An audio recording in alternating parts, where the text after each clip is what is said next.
होरपळ बबन्या, अरे बबन्या, अरे थांब थांब, एवढ्या लवकर कशाला निघालास बे शाळेत? शिकून बक्कळ उघडं पडलास. जाऊन थांब की रे शाळेत. वरच्या आळीतला गणू म्हणला, बबन्या म्हणतात माझ्या बी तळपायाची आग मस्तकाला गेली. म्या म्हणलो तुला गाण्या म्हणलं तर बरं वाटते का रे? परंतु शाळेतली पोरपोरी बी बबन्याच म्हणतात मला. त्याची तर काय चूक? माझ्या घरचे बी बबन्याच म्हणतात मला. 9 बुक शिकलो, ढकलत ढकलत ढकलत नेले मास्तरांनी मला मॅट्रिकला. 5 वर्ष अडकून पडलो, पण मॅट्रिक काय निघाला. माय म्हणली पुरा तुझं शिक्षण, बक्कळ शिकून उघडं पडलास. शिकलेल्याला एक नोकरी लागली आणि तुला एक लागल. बंद कर तुझं शिक्षण, आता बापाला शेतात मदत कर. मला बी बरं वाटलं. मायच्या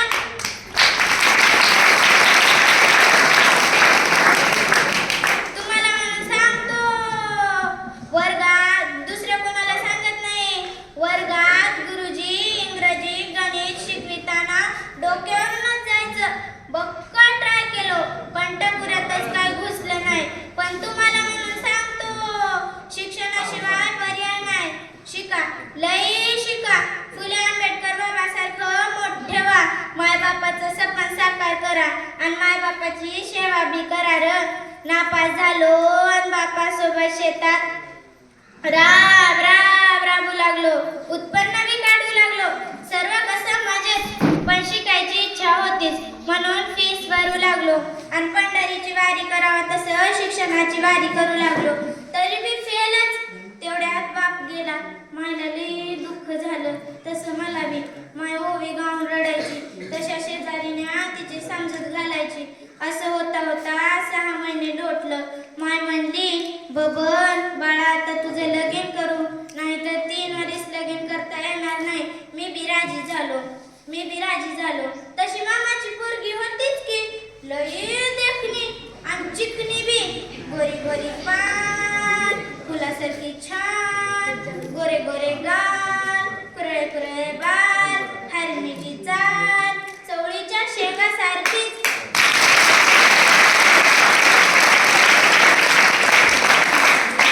रंबा मेनकेला लाजवेलाशी, लई लई ब्युटिफुल. आताच्या गाजणाऱ्या श्रद्धा कपूर हिरोनी सारखीच. तसं मी तिला श्रद्धाच म्हणायचो. लगीन झालं, नवीन नवरी होऊन श्रद्धा आली नांदायला. सुरुवातीला लई लई लाजली.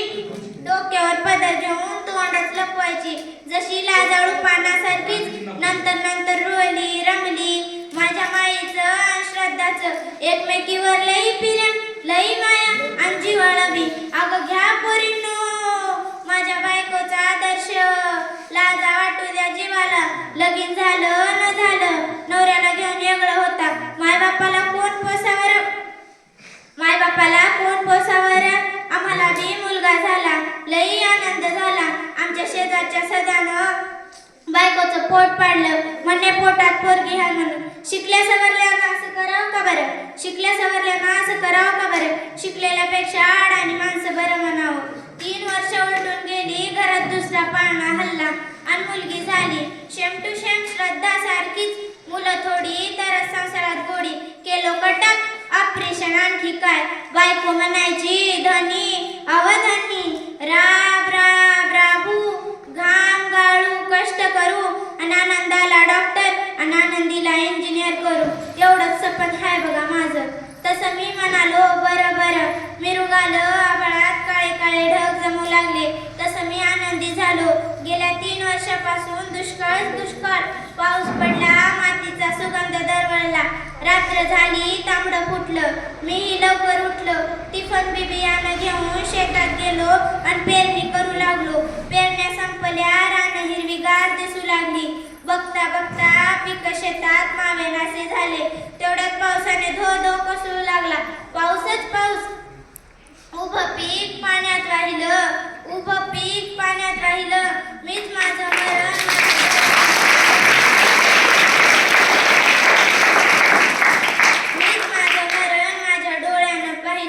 मीच माझं मरण माझ्या डोळ्यानं पाहिलं. ओला दुष्काळ पडला. आनंदाला व आनंदीला शिक्षणासाठी शहरात पैशाची चणचण भासू लागली. शिक्षणाचा खर्च, आईचा आजार, सावकाराचे कर्ज यात अडकून पडलो. आनंदीचं लग्नाचं वय झालं. वय पाहुणे येऊ लागले. हुंड्यासाठी लग्न मोडू लागले. आता मात्र मनातल्या मनात झुरत होतो, होरपळत होतो, रडत होतो. आता जगू कसं? सावकाराचं कर्ज फेडू कसं? शेत पिकलं तर हातात भाव नाही, भाव असला की पीक नाही. नुसता जगाचा पोशिंदा, खा भाकर कांदा. या जगण्याला अर्थ तरी काय? जगण्यापेक्षा मरणच बरं. जगा वाटते म्हणून जगतो, पण मरणातच गंती आहे माझी, मरणातच गंती आहे माझी.